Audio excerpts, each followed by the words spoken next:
In this raid in northern Thailand, the military have arrived too late. The villagers were, as often happens, pre-warned. The poppy has been harvested and the opium is already on its way to illicit refineries.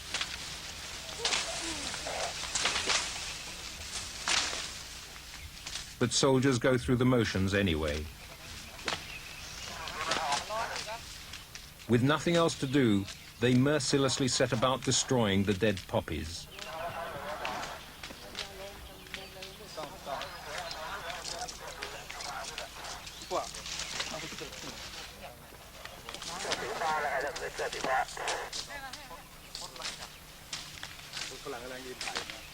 One tong, one tong. One tong, one tong.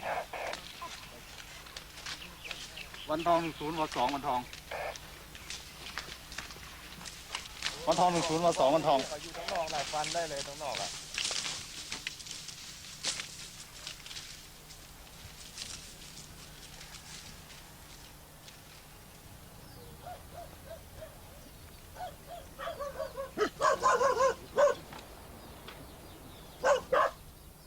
For years, Khun Sa kept his army in northern Thailand. But in 1982, responding to international pressure, Thai border police attacked his headquarters and forced him over the border to Burma. But there the pretense ends. This is a phony war. Khun Sa still keeps houses and wives in Thailand, and an accountant in Bangkok. And from the convenient safety of his stronghold, he controls the flow of heroin across the border. General Chavulit Yodmani, the man delegated to stop Khun Sa, advertises the attractions of his country for the Opium King. Over in our country, I would say we have better road network, and we have a better outlet throughout the whole world.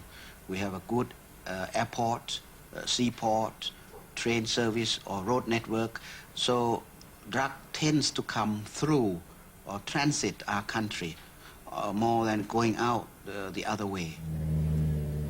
This road is supposed not to exist. According to the Thai government, it's been blown up.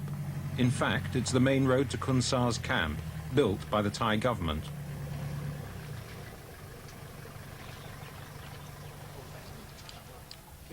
These border police should play a critical role. Their job is to crush Khun Sa. Thailand has received $26 million from America alone for manning points like this to stop him.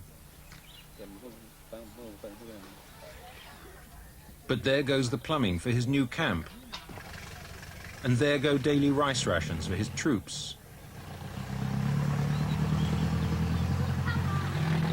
While in the other direction, close by, comes opium.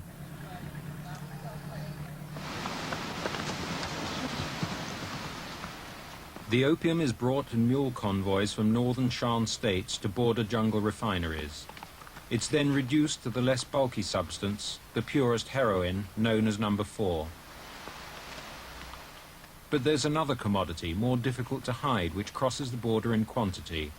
It's worth more than the millions Thailand gets for drug suppression. The commodity is timber. Having destroyed its own forests, Thailand now needs wood. They pay the Burmese for timber and Khun Sa for protection while extracting it. In the logging agreement, the general stipulates that the Thais do not bring along their American friends. Thus, Thailand is secretly trading with the world's biggest heroin trafficker. It's a fact which Chavulit justifies in his own way. Well, we have to buy some woods. That's normal, I suppose. But the Thais have signed a second agreement with the Burmese to go in hot pursuit of the elusive general. In fact, Khun Sa often drops by to see his Thai military chums. Has Khun Sa passed here, we asked? Yes, several times, but not very often. This year? Not yet. Last year? He came several times, but he just passed. But Khun Sa is forbidden to come here? He can come, but he must get permission from a senior officer, not of my unit. If the senior officer wants him, we send a message asking him to come down.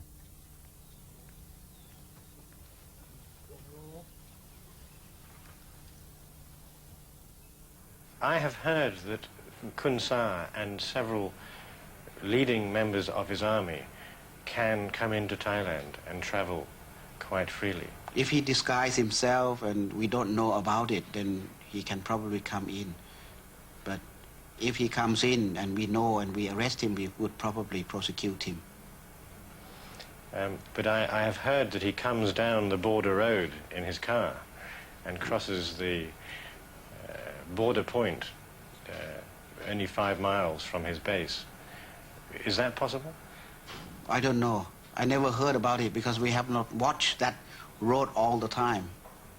But there are Which road are you talking about? the road that leads from the Thai border to his headquarters at Hong Kong. We try to cut it off, Right. and he repair it again, Right. and then we will cut it off again, Right. so that he would not use the road. I had never heard that he used that road himself. The Thais do what benefits them. Now that they see the DEA is not giving them any more money, they come and befriend us. If the DEA gives them money, they fight us. If the DEA doesn't give them money, they befriend us again.